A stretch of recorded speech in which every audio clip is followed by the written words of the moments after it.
Hello students, आज के इस लेक्चर में हम लोग ग्राफ का जो आगे का पार्ट है वो आगे हम लोग कंटिन्यू करेंगे, जो कि ग्लोबल मैक्सिमा और लोकल मैक्सिमा क्या होता है। ठीक है, global maxima, global minima, local maxima and local minima. ठीक है, और पीरियोडिक फंक्शन के बारे में हम लोग पढ़ेंगे। ठीक है, तो अगर लास्ट लेक्चर का वीडियोस आपने देखा नहीं है तो उसको एक बार आप देख लीजिए, नहीं तो ये आगे का पार्ट आपको समझने में थोड़ा दिक्कत होगा। ठीक है,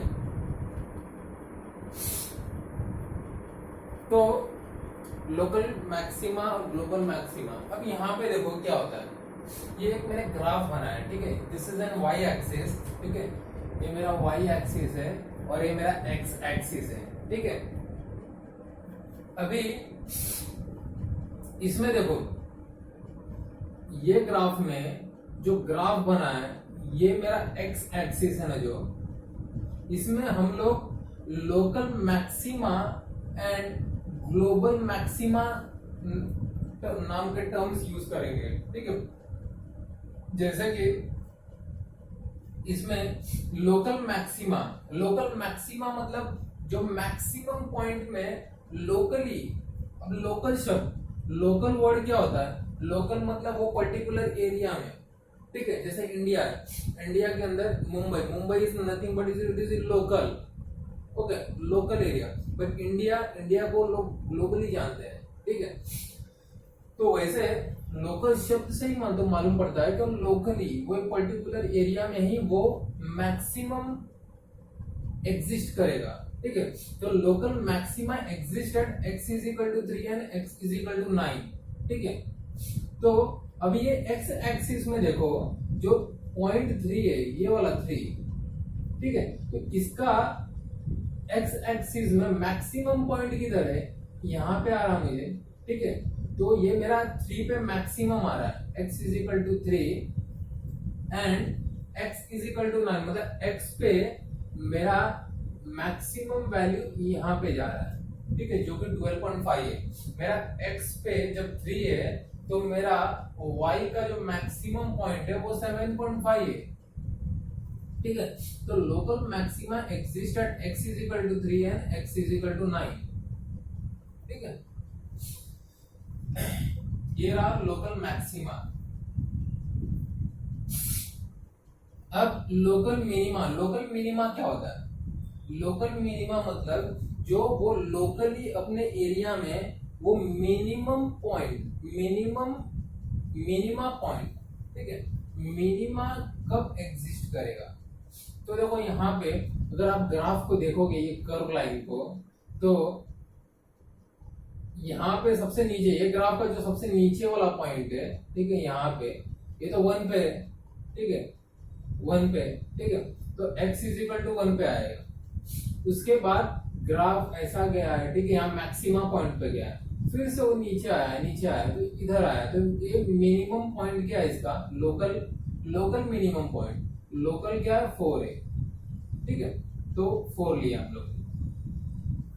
फिर से ग्राफ इधर से ऊपर गया, फिर से वो नीचे आया, तो नीचे किधर आया? ये वाले पॉइंट, दैट इज 13 पे। ठीक है, तो अगर मेरे को लोकली मिनिमम वैल्यू देखना, चेक करना है, तो वो मेरा x is equal to 1, 4 and 13 पे आ रहा है। ठीक है,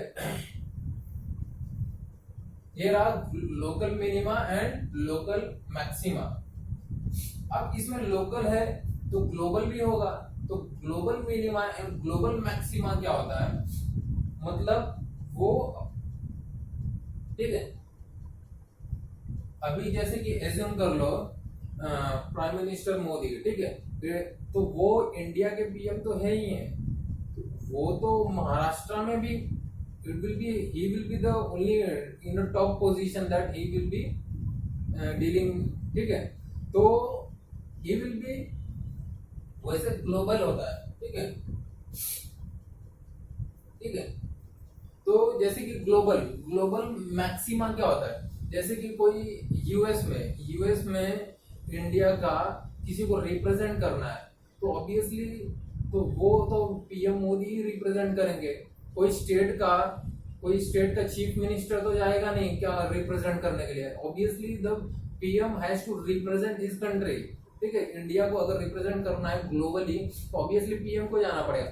वैसे अगर ग्लोबल मैक्सिमा एग्जिस्ट करना है तो देखो ये ग्राफ में आप देखो, ये ग्राफ में अगर आप देखोगे तो मैक्सिमम पॉइंट किधर गया, सबसे ग्राफ का हाईएस्ट पॉइंट क्या है, ये वाला है, ठीक है। तो global maxima exist at x is equal to 9, ठीक है। तो ये पॉइंट है, ये मैक्सिमम पॉइंट है इसका ग्राफ का, तो ये मेरा 9 है, ठीक है। एंड इसका ग्लोबल मिनिमा क्या हुआ, सिंपल है, ये ग्राफ का सबसे नीचे वाला पॉइंट, ये ग्राफ जो बन रहा है दिस वन, इसका सबसे नीचे वाला पॉइंट कौन सा है, देखो ये तो है पर इससे भी नीचे एक और पॉइंट है, ये वाला। तो this is the global minimum point, global minimum, ठीक है। ग्लोबल मिनिमा, मिनिमम नहीं बोलने का, minima global minima exist at x is equal to 1, ठीक है।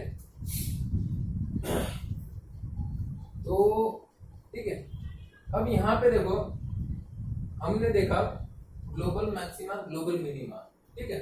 अब हमको देखा maximum value, global maximum value, देखो ये वाला x एक्सिस पे हमेशा याद रखना it is nothing but maxima और मिनिमा ले सकते हो आप। y एक्सिस पे अगर मेरे को लेना है तो वो मैक्सिमम वैल्यू और मिनिमम वैल्यू हम लोग देखेंगे, ठीक है। अब यहाँ पे देखो global maximum value y axis में हम लोग मैक्सिमम वैल्यू देखो। अब ये ग्राफ देखो, अगर आप ग्राफ देखोगे तो एक ग्राफ का मैक्सिमम पॉइंट किधर है, मेरे को यहाँ पे मिल रहा है, ठीक है। तो इसका y एक्सिस पे देखो, y एक्सिस पे 12.5 है, तो ग्लोबल मैक्सिमम वैल्यू इज 12.5, ठीक है। दैट इज मैक्सिमम वैल्यू और ग्रेटेस्ट वैल्यू, ठीक है। जो भी ग्राफ का मैक्सिमम वैल्यू है 12.5 रहेगा। अब इजी है, ग्लोबल मिनिमम वैल्यू क्या होगा आप बताइए। ये तो मेरे 12 है मैक्सिमम, अब सबसे कम कौन सा है 1.5। y एक्सिस पे मैक्सिमम और मिनिमम वैल्यू में मैक्सिमम एंड मिनिमम वैल्यू, और x एक्सिस पे मैक्सिमा एंड मिनिमा मिलता है, ठीक है। तो ऑब्वियसली 1.5 ये मेरा मिनिमम वैल्यू है, ठीक है।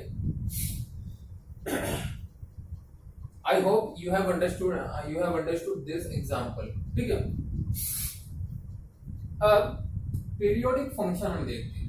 पीरियोडिक फंक्शन क्या होता है, periodic function is nothing but it is a graph, ठीक है। If graph of the function repeat itself, कोई ग्राफ है, graph of the function repeat itself, वो अपने को रिपीट कर रहा है, ठीक है, टिल इंफिनिटी तक रिपीट कर रहा हो, ठीक है, then it is called a periodic function, उसे हम पीरियोडिक फंक्शन बोलते हैं। ये वो लिखा है, जो फंक्शन का ग्राफ है वो पर्टिकुलर रिपीट हो रहा है टिल इंफिनिटी, उसे हम पीरियोडिक फंक्शन बोलते हैं। और फंडामेंटल पीरियड किसे बोलते हैं, the minimum length of interval of repetition is called is fundamental period, ठीक है। द मिनिमम लेंथ, जो मिनिमम कम से कम लेंथ है of interval of repetition is called is fundamental period, ठीक है। अब देखो ये ग्राफ देखो आप, ठीक है, ये ग्राफ में मालूम है, ये ग्राफ अगर ध्यान से देखोगे, पहले तो हमको ये देखना है कि पीरियोडिक फंक्शन है क्या नहीं। पीरियोडिक फंक्शन है कैसे मालूम पड़ेगा, देखो कैसे मालूम पड़ेगा। अब यहाँ पे पीरियोडिक फंक्शन, पहले तो हम ये पता लगेंगे पीरियोडिक फंक्शन कैसा है, उसके बाद ये बताएंगे क्या वो फंडामेंटल पीरियड क्या है इसका, ठीक है। तो पीरियोडिक फंक्शन के लिए देखो क्या है, अब ये वाला जो ये ग्राफ देख रहे हो, ये वाला यहां से यहां, ठीक है, उसके बाद ये वाला, ठीक है, ये दो चीज। अब ये चीज अगर मैं उठा के अगर यहाँ पे फिट करूं, ये वाला है, ये वाला यहां तक, तो सेम आ रहा, इट इज ऑलरेडी सेम, ठीक है। ये अगर मैं 0 to 7 उठा के मैं आगे मैं रख दूं तो इट इज सेम, तो ऑब्वियसली वो, ठीक है, सेम आ रहा है। और एक और बात है, ठीक है, अभी यहाँ ग्राफ मैंने छोड़ दिया है, तो ये समझ लो का ये फिर से अगर मैं 7 to 14 उठा के आगे रखूं तो फिर से वो रिपीट होगा, तो it is going till infinity तक जा रहा है, तो obviously it is a periodic function, क्योंकि वो रिपीट हो रहा है। If it is repeating then it is a periodic function, ठीक है। अब इसका minimum length of interval of repetition is called fundamental period, ठीक है। अब इसका मिनिमम लेंथ क्या है वो हमको फाइंड आउट करना है, ठीक है। अभी देखो 0 to 7, ठीक है। अभी देखो, अब ये बताओ 0 to 3, ठीक है, 0 to 3 क्या ये फंडामेंटल पीरियड है? 0 to 3 ये वाला 0 to 3 क्या ये फंडामेंटल पीरियड है क्या? नहीं, ये फंडामेंटल पीरियड नहीं है। क्यों? क्योंकि अगर मैं इसको उठा के अगर आगे पुट करूं, ठीक है, तो ये ग्राफ से तो मैच कर ही नहीं रहा है, ठीक है। ये उठा के अगर मैं यहां से यहां तक पुट करूं तो this is a big graph and this is a small thing, तो obviously it is not matching. हाँ, एक और बात है, अगर मैं 0 to 7 को उठा के अगर आगे रखूं, ठीक है, तो वो, ठीक है, वो उसका सेम बन रहा है, ठीक है, same as it is 0 to 7 का 7 to 14 पे बन रहा है, तो ये तो पीरियोडिक फंक्शन हुआ। उसके साथ ही इसका फंडामेंटल पीरियड भी हो रहा है, फंडामेंटल पीरियड भी बनेगा, ठीक है। और देखो इसका सेम बन रहा है, तो फंडामेंटल मिनिमम क्या है? देखो 0 to 7 ये देखो, ठीक है, तो ये भी पीरियोडिक फंक्शन है, ठीक है। उसके बाद 0 to 14, अब बताओ 0 to 14 क्या पीरियोडिक फंक्शन है? 0 to 14 यहां से यहां तक है क्या? हाँ है, वो भी पीरियोडिक फंक्शन है। बट आप ये बताइए, जब 0 to 7 ये पीरियोडिक फंक्शन है, ये 0 to 14 ये भी पीरियोडिक फंक्शन है, तो इसका फंडामेंटल पीरियड क्या होगा? फंडामेंटल पीरियड विल बी 7, क्योंकि हमको मिनिमम लेंथ बोला है, the minimum length of interval. तो 0 to 7 और 0 to 14 के बीच में मिनिमम कौन सा है? मिनिमम 7, कम वैल्यू, तो obviously the fundamental period will be 7, ठीक है। तो I think you have understood this example, ठीक है, ये एग्जांपल आपको समझ में आया होगा, ठीक है। तो आगे के लेक्चर में हम लोग आगे कंटिन्यू करेंगे, ठीक है। तो कुछ आपको डाउट्स रहेंगे तो आप कमेंट कर सकते हो, ठीक है। Thank you for watching the videos.